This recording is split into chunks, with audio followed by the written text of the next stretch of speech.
सबको जय मसीह की, परमेश्वर के नाम की महिमा हो। आज हम पढ़ेंगे भजन संहिता और उसका 21वां अध्याय, और इस अध्याय में हम देखेंगे विजय प्राप्ति पर स्तुति गान। तो आइए शुरू करते हैं। भजन संहिता 21 विजय प्राप्ति पर स्तुति गान। हे यहोवा, तेरी सामर्थ्य से राजा आनंदित होगा। यहाँ पर बताते हैं कि जब तेरी सामर्थ्य होती है तो राजा आनंदित होगा। यहाँ पर क्यों कहा गया है कि राजा आनंदित होगा? क्यों नहीं कहा गया कि एक आम आदमी, किसान, मजदूर, दरिद्र आनंदित होगा? क्यों राजा का यूज इसलिए हुआ है, विशेष रूप से राजा आनंदित होगा, वो इसलिए कहा गया है क्योंकि राजा अपने आप में आनंदित रहने वाली चीज है। उसे चीज की घटी नहीं है, उसे किसी चीज की कमी नहीं है।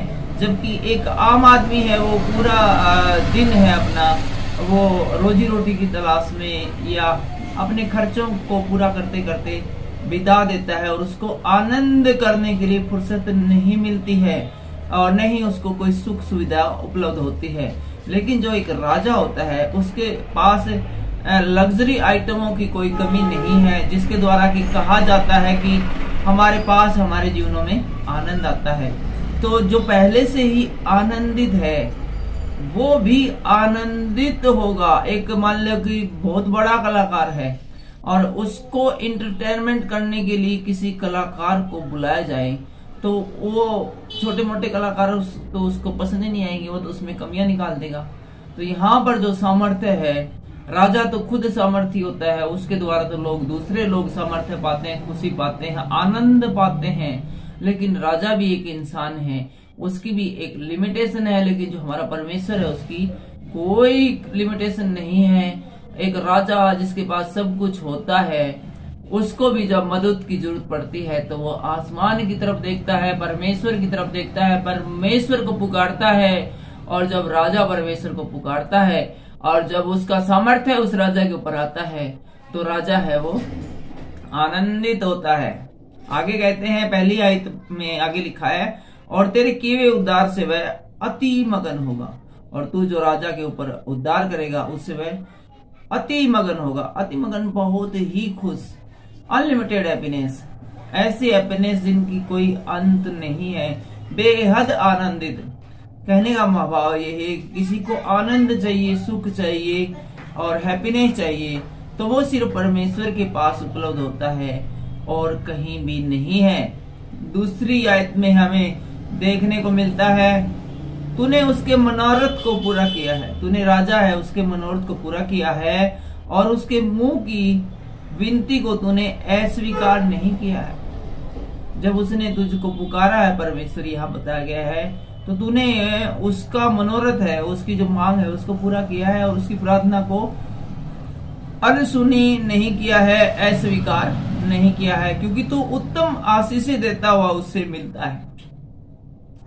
यहाँ पर बताया गया है कि परमेश्वर जब किसी से मिलता है तो वो खाली हाथ नहीं मिलता है, वो उत्तम आशीष देते हुए मिलता है। अब जब हम नया नियम पढ़ते हैं तो वहां पर बहुत सी जगह यीशु मसीह कहते हैं कि मैं तेरे घर में तेरे साथ खाना खाऊंगा। तो एक आम आदमी तो वैसे ही डर जाएगा, यार यीशु मसीह खाना आएगा, अकेला तो आएगा नहीं, उसके साथ 15, 20, 50 लोग और आएंगे, इतने सारे लोगों को मैं खाना कैसे खिलाऊंगा? तो इस प्रकार से एक आम आदमी सोच सकता है। लेकिन याद रखनी चाहिए कि जब परमेश्वर किसी के घर में जाता है, किसी की लाइफ में आता है, तो वह ऐसे ही नहीं आता, क्योंकि वो उत्तम आशीष से, लग्जरी आशीष से, उच्च क्वालिटी की आशीष से है वो देता हुआ जाता है। और तू उसके सिर पर कुंदन का मुकुट पहनाता है। कुंदन एक बहुत ही बेशकीमती धातु है, और वो हर एक आदमी के बस की बात नहीं कि कुंदन की कोई वस्तु है बनवा सके, कोई प्रोडक्ट बना सके, और उसको पहनने का अपना ही एक हैप्पीनेस है। जैसे हीरे की अंगूठी पहनना अपने आप में एक बड़ी बात है, या एप्पल के प्रोडक्ट रखना अपने आप में एक खुशियां प्रदान करने वाली बड़ी बात है, लग्जरी बात है, और हर आदमी इसको अफोर्ड नहीं कर सकता। जैसे बोस कंपनी का जो म्यूजिक सिस्टम लगाना हर एक आदमी के बस की बात नहीं है, और लेकिन जो इनको लगवाता है वो बहुत हैप्पीनेस हो जाता है। उसी प्रकार से जो तू है, जो तेरे पास आते हैं या जिनसे तू परमेश्वर खुश होता है, उनके सिर के ऊपर कुंदन का सा ताज रखता है। और उसने तुझसे जीवन मांगा और तूने जीवन दान दिया है। और राजा ने तुझसे जीवन दान मांगा और तूने जीवन का दान दिया है। यहाँ पर जो राजा है वो दाऊद है, और उसने जब परमेश्वर से जीवन दान मांगा था तो परमेश्वर ने उसको दे दिया था। तूने उसको युगानुयुग का जीवन दिया है, अर्थात जो तुझ पर विश्वास करते हैं, तुझ पर ईमान लाते हैं, उनको तू युगानुयुग का जीवन देता है। 5वीं आयत हमें बताती है, तेरे उद्धार के कारण उसकी महिमा अधिक है, तू उसका वैभव और ऐश्वर्य में आभूषित करता है। 5वीं लाइन को हमें एक बार फिर से पढ़ेंगे। तेरे उद्धार के कारण उसकी महिमा अधिक है। भाई, किसी राजा की महिमा अधिक है तो इसका कारण ये है कि तेरा उद्धार उसके ऊपर हुआ है, तो उसके वैभव और ऐश्वर्य के से आभूषित कर देता है। जब किसी राजा की जिंदगी में या किसी व्यक्ति की जिंदगी में परमेश्वर आता है और उसका कार्य होता है, तो उसका जो वैभव है और उसका जो ऐश्वर्य है, उससे तू उसको आभूषित कर देता है, उसको ये आशीर्वाद देता है कि तेरे पास किसी चीज की घटी नहीं है, और जो तू मांगता है या चाहता है या जिस चीजों की तुझे जरूरत है वो तेरे सब कुछ काबू में कर दी जाती है और किसी बात की तुझे घटी नहीं होगी। 6वीं आयत में कहते हैं, क्योंकि तूने उसको सर्वदा के लिए आशीषित किया है, तू अपने सम्मुख उसको हर्षित और आनंद से भर दे, क्योंकि राजा का भरोसा यहोवा के ऊपर है और परम प्रधान की करुणा से वह कभी नहीं टलने का।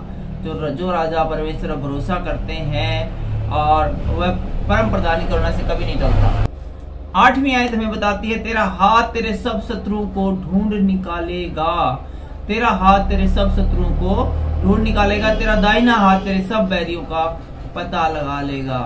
तो परमेश्वर जिस राजा के साथ होते हैं तो उसके अंदर इतनी सामर्थ्य आती है, इतनी पावर आती है कि उसके जो दुश्मन हैं, जो गुप्त दुश्मन है या और भी दुश्मन है, उनका वो पता लगा लेता है। तो अपने मुख के सम्मुख उन्हें जलते हुए भट्ठे के समान बनाएगा, यहोवा अपने क्रोध में उन्हें निगल जाएगा और आग उनको भस्म कर डालेगी।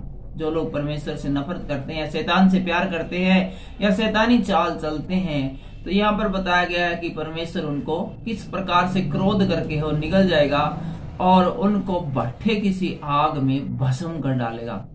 और 10वीं आयत में बताती है, तो उनके फलों को पृथ्वी पर से और उनके वंश को मनुष्य में से नष्ट करेगा, क्योंकि उन्होंने तेरी हानि ठानी है। जो परमेश्वर की हानि ठानता है ना, तो परमेश्वर उसके जो फल पृथ्वी पर जो भी मिलने वाला है उसको और उनका जो वंश है उस सबको और उनको भी जो परमेश्वर के खिलाफ युद्ध लड़ते हैं अर्थात शैतान से प्यार करते हैं, उनको जलते हुए भट्ठों में से डाल देने जैसे काम करता है।